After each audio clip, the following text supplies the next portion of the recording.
Halo adik-adik, selamat datang di Lab Genius sesi ke-6. Nah, apa sih materi kita di sesi ke-6 kali ini? Ya, benar banget, yaitu mengenai ekologi dan keanekaragaman hayati di Indonesia. Tanpa berlama-lama, kita langsung lanjut ke materi ya. Nah, yang pertama yaitu ekologi. Ekologi adalah ilmu yang mempelajari hubungan timbal balik antara makhluk hidup dengan lingkungannya. Lingkungan biotik meliputi makhluk hidup di dalamnya yang saling terkait satu sama lain sehingga populasi beserta fungsi dan peranannya dalam suatu lingkungan.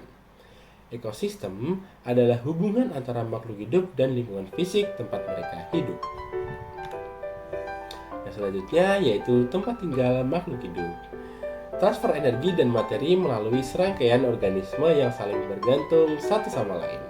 Dalam rantai makanan, energi dan nutrisi dipindahkan dari satu tingkat ke tingkat trofik berikutnya. Misalnya, tumbuhan yang menghasilkan makanan melalui fotosintesis dan menjadi produsen.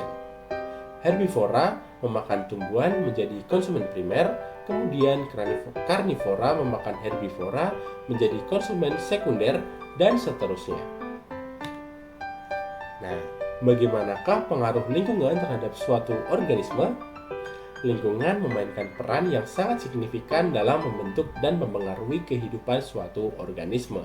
Setiap makhluk hidup, mulai dari mikroorganisme hingga hewan besar, memiliki ketergantungan yang erat dengan kondisi lingkungannya.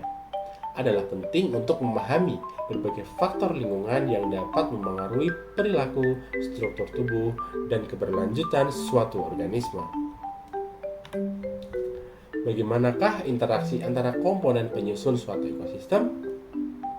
Suatu ekosistem adalah jalinan yang kompleks dari interaksi antara berbagai komponen penyusunnya, mencakup organisme hidup, non-hidup, dan faktor-faktor biotik serta abiotik.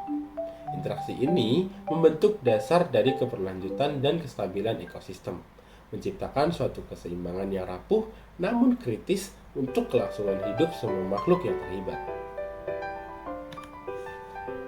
Selanjutnya, bagaimanakah pengaruh manusia terhadap ekosistem? Nah, pengaruh manusia terhadap ekosistem telah menjadi salah satu tantangan terbesar bagi keseimbangan alam dan keanekaragaman hayati di planet ini.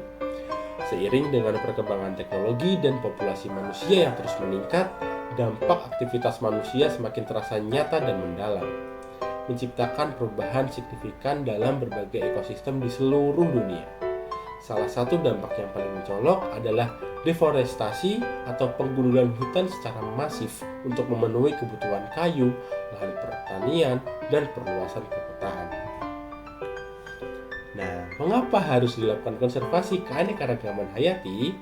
Konservasi keanekaragaman hayati merupakan tindakan yang mendesak dan penting untuk memastikan kelangsungan hidup dan keseimbangan ekosistem di seluruh planet ini. Pentingnya konservasi keanekaragaman hayati mencakup sejumlah aspek yang mencerminkan dampaknya terhadap kehidupan manusia dan keberlanjutan ekosistem.